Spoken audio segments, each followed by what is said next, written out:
The Battle of Alesia, how Julius Caesar fought two armies at once, and won. The trap that became a masterpiece. Picture this. You're surrounded by 80,000 enemy warriors inside a fortified city on a hill. Behind you, another 250,000 soldiers are marching to crush you. You're outnumbered 6-1, caught between two massive armies with nowhere to run. Most generals would call this certain death. Julius Caesar called it Tuesday. The year was 52 BCE, and what happened at Alesia would defy every principle of warfare known to the ancient world.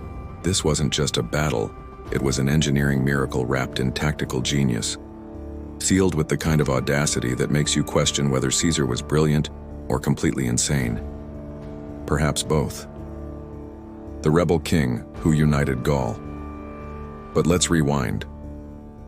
To understand the madness of Alesia, you need to understand Vercingetorix, the man who almost stopped Rome's greatest general dead in his tracks. Vercingetorix was young, charismatic, and burning with a vision that terrified Rome, a united Gaul. For centuries, the Celtic tribes had fought each other as much as they fought Rome. They were fractured, tribal, predictable. Then this Gallic chieftain did something revolutionary. He convinced dozens of warring tribes to forget their ancient feuds and fight together under one banner, his banner. He'd already humiliated Caesar at Gergovia, handing the Roman general one of his rare defeats. Roman soldiers had fallen by the hundreds, and Caesar had been forced to retreat. The myth of Roman invincibility was cracking, and Vercingetorix knew it. All of Gaul knew it.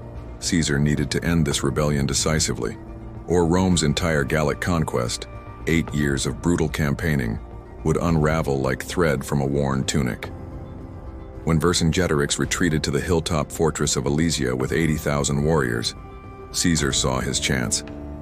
He would lay siege. What happened next sounds like fiction, but the archaeological evidence proves it really happened. The double death trap. Here's where Caesar revealed the mind of a madman genius. Instead of a normal siege, he decided to build two sets of walls, not one, two, facing in opposite directions. The first wall, the circumvallation, faced inward toward Alesia. 11 miles of fortifications completely encircling the hill, trapping Vercingetorix inside. That alone would have been an impressive feat of engineering. But Caesar knew something Vercingetorix didn't know yet. The largest relief force ever assembled in Gallic history was coming to break the siege. So Caesar built a second wall, the contravallation, facing outward. 14 miles of fortifications to hold off the approaching army. He was going to fight on two fronts simultaneously, defending against enemies on both sides while his own forces sat in the killing zone between the walls. His officers must have thought he'd lost his mind. Engineering magic in wood and earth. But here's where Roman military engineering became something close to sorcery. Caesar's legionaries didn't just build walls. They built a 25-mile circuit of interlocking death traps that would make modern military engineers weep with envy. First came ditches, not just any ditches, but massive trenches 20 feet wide, filled with water diverted from nearby rivers. Behind those, the walls rose, 12 feet of timber and packed earth, topped with battlements and watchtowers every 80 feet. 420 towers in total, providing overlapping fields of fire for Roman archers and artillery. But the real genius lay in what Caesar called his toys. In front of the walls, his legionaries dug 5 rows of sharpened stake pits, each 3 feet deep, arranged in a checkerboard pattern. They called them lilies because from above they looked like flower petals. Innocent looking until a charging warrior fell into one and found himself impaled on fire-hardened oak stakes. Beyond the lilies, the stimuli, sharpened logs buried at angles in the ground, their points concealed by brush, waiting to break the legs of horses and men alike. And closest to the walls, the cipi, barbed iron stakes embedded in wooden logs, scattered like landmines, designed to wound and maim anyone who tried to rush the fortifications. All of this, 25 miles of elaborate fortifications with thousands of traps and obstacles, was constructed in less than 5 weeks by 60,000 Roman soldiers, while an enemy army watched from above. The massacre that haunts history, Inside Alesia, Vercingetorix faced his own nightmare. With 80,000 warriors and the civilian population, food was disappearing fast. He made a brutal calculation. He expelled all the women, children, and elderly from the city, sending them down the hill toward Caesar's lines. They begged the Romans for mercy, to be taken as slaves, anything to survive. Caesar refused. He couldn't feed them, and he couldn't let them back into Alesia to drain Vercingetorix's supplies. So these innocents, mothers, children, grandparents, were trapped in no man's land between the two armies. They starved there in sight of both forces, their cries echoing across the valley. This moment reveals the cold mathematics of ancient warfare, the part we often sanitize in our histories. These people died slowly, deliberately, as both armies watched. It's a horror that historians still debate, a moral stain on what would become Caesar's greatest military achievement, the impossible day. Then came the moment that would define Caesar's legend. The Gallic relief force arrived. Over 250,000 warriors, the largest army Gaul had ever assembled.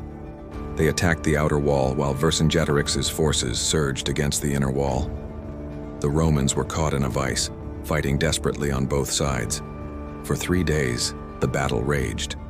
Caesar rode constantly between crisis points, his scarlet commander's cloak visible everywhere, shoring up weakening lines. Roman discipline held against impossible odds, but barely. The death traps worked. Thousands of Gauls fell into the hidden pits or impaled themselves on concealed stakes, their screams mixing with the clash of bronze and iron. On the 4th day, the Gauls found a weak point on the northern side where the terrain made Caesar's fortifications less effective. They launched everything at that sector. Vercingetorix, seeing the attack, unleashed his full force against the inner walls. The Romans were breaking. The line was collapsing. Victory was slipping through Caesar's fingers like sand. The general, who refused to lose.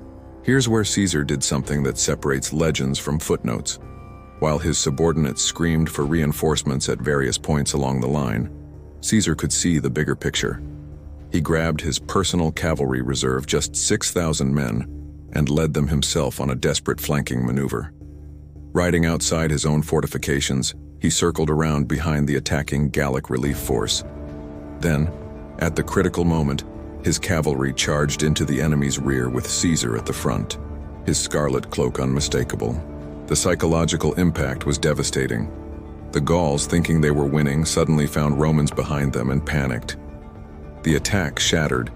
The relief force broke and ran, and Vercingetorix watched from Alesia as his last hope vanished across the Gallic hills. The next day, the proud Gallic king rode out from Alesia in his finest armor. He circled Caesar's platform once, then dismounted and laid his weapons at the Roman general's feet. He'd been beaten by a man who refused to accept that being trapped between two armies meant defeat. The ruins that remember.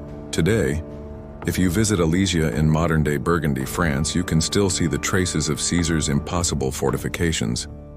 Archaeological excavations have uncovered the remains of the double walls, the hidden pits with their ancient wooden stakes, even the Roman artillery positions. Walking those hills, you can feel the scope of what happened here, the engineering brilliance, and the human cost. Caesar would go on to conquer all of Gaul, cross the Rubicon, and become Rome's dictator.